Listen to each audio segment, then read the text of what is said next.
सरकार जो कानून जो लाती है जो लोगों से सर्वे नहीं करती, ये बेईमानी का और गैर संवैधानिक तरीके से लोकतंत्र की हत्या करने वाला ये बिल है। मुस्लिम इस देश के नहीं है क्या? वक्फ बोर्ड जो कह रहे हैं वो संवैधानिक तरीके से चल रहा है, गैर संवैधानिक तरीके से ये काम कर रही है सरकार, कर रही है मोदी सरकार, काम कर रही है गैर संवैधानिक तरीके से। ये हिंदू मुसलमान मस्जिद मंदिर इसी पे बात करते हैं और इनके पास कोई मुद्दे नहीं है। नमस्कार, मेरा नाम है सारा और मेरे साथ आज अरुण मलिक जी हैं, कांग्रेस के वरिष्ठ नेता, जिनसे हम आज बात करेंगे वक्फ बिल के बारे में। पहले तो मेरा आपसे ये सवाल है कि अभी जो सुप्रीम कोर्ट में मामला गया है वक्फ बिल को लेकर के 15 को जिसकी सुनवाई है, तो उस पर आप का क्या कहना है? देखिए, ऐसा है, लोकसभा में इन्होंने पास तो कर लिए तानाशाही तरीके से, राज्यसभा में पास किया तानाशाही तरीके से, मनमानी ढंग से, क्योंकि जब ये बिल लाते हैं सरकार, ये लोगों में सर्वे नहीं करते। जिसका बिल लाया जाता है उन लोगों से बात नहीं की जाती। पहले ये लाए थे किसानों का बिल, काला कानून लाए थे, तो राहुल गांधी ने आवाज़ उठाई थी, काला कानून को वापस लेना पड़ा था। 750 किसान शहीद हो गए थे उसमें। तो लेकिन सरकार जो कानून जो लाती है जो लोगों से सर्वे नहीं करती, ये बेईमानी का और गैर संवैधानिक तरीके से लोकतंत्र की हत्या करने वाला ये बिल है। मुस्लिम इस देश के नहीं है क्या?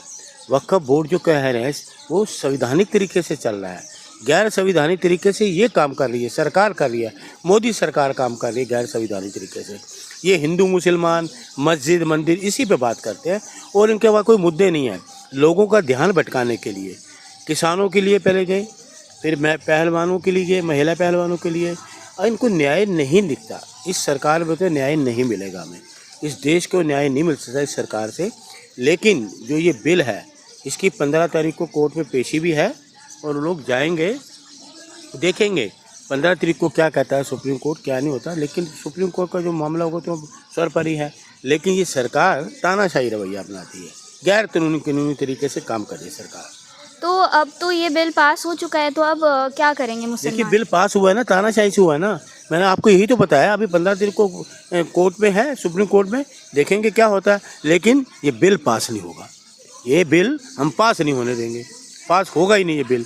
ये गैर संवैधानिक तरीके से है और संविधान के खिलाफ है, लोकतंत्र के खिलाफ है। पास तो लेकिन हो चुका है, ये पास हो गया हम, लेकिन सुप्रीम कोर्ट में है ना, लड़ाई लड़ेंगे। कांग्रेस का काम है लड़ाई लड़ना, राहुल जी लड़ते हैं, पहले भी किसानों की लड़ाई लड़ी और आपके पहलवानों की लड़ाई लड़ी, तो हम लड़ेंगे ना।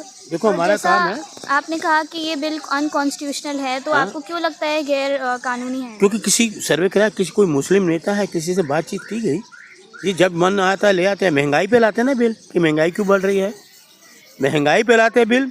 देश ये महंगाई कम होगी लाना था, ये भाई महंगाई पे बिल है, महंगाई क्यों बढ़ रही है, बेरोजगारी क्यों बढ़ रही है, युवा क्यों बेरोजगार है और लोगों को न्याय नहीं मिल रहा, महिलाओं को न्याय नहीं मिल रहा, महिलाओं पे अत्याचार हो रहे हैं, इनके राज्यों में अत्याचार हो रहे हैं। किसी महिलाओं को जिंदा गाड़ दिया जाता है, किसी महिला को जिंदा जला दिया जाता, किसी महिलाओं को निवस्त्र घुमाया जाता। ये कानून लाती है ना कि हम ये कानून लाएंगे, तो ये कानून क्यों नहीं लाए? क्योंकि लोगों का ध्यान भटकाने के लिए ये कुछ न कुछ शरारत करती रहती है सरकार। तो ये जो मुस्लिम जो लोग हैं, इस देश की आज़ादी में मुसलमानों ने सबसे ज़्यादा योगदान किया है। इंडिया गेट पे चले जाइए, कितने के नाम दर्ज है उनके शहादत के लिए। लेकिन बीजेपी का कोई आदमी शहादत में किसी का नाम नहीं है, आरएसएस के किसी आदमी का नाम नहीं है। ये अंग्रेज़ों के मुखबर थे, गवाही देते थे हमारे देशों के खिलाफ, तो ये इनका कोई योगदान भी नहीं रहा आज़ादी में। ये तो अभी लोगों के भरमजाल बेईमानी से जीते, उसकी सरकारें गिरा दी, उसकी सरकारें गिरा दो। देखिए, आज सुप्रीम कोर्ट के जस्टिस को हम सलाम करते हैं, उन्होंने आज बड़ी अच्छी जजमेंट दी कि जो इनके राज्यपाल हैं, जैसे जहाँ कांग्रेस की सरकार है या ओपोजिशन की सरकार है, वहाँ उनको काम नहीं करने देते। उन्होंने कहा इनको इस्तीफा देना चाहिए, गैर संवैधानिक तरीके से काम कर रहे, राज्यपाल हो चाहे उपराज्यपाल हो। टिप्पणी करिए, सुप्रीम को माननीय जज साहब ने, तो इनको इस्तीफा देना चाहिए। अगर ये काम कांग्रेस के टाइम में होता तो ये बीजेपी वाले सड़कों पे गदर करना शुरू कर देते। अब दो ना इस्तीफे, माननीय सुप्रीम कोर्ट ने कहा है, जरा सी बेशर्मी हो तो दो ना, सच्चाई सामने लाओ।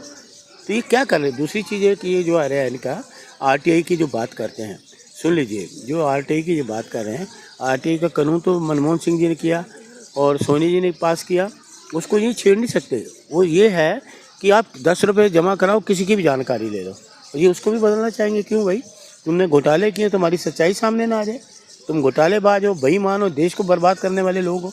अच्छा, कुछ लोगों का मानना है कि हमें सरकार पे भरोसा करना चाहिए, सरकार लाइए तो अच्छे के लिए। सरकार पे क्यों भरोसा करें मैडम?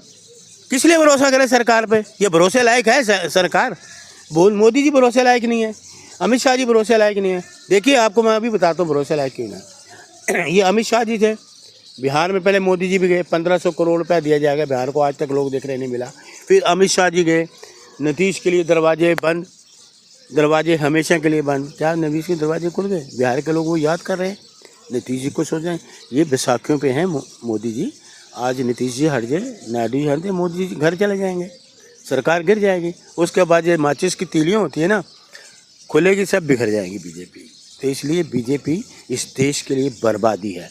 हटाओ इसको, मोदी को हटाओ, देश बचाओ, बीजेपी हटाओ, देश बचाओ। जय हिंद।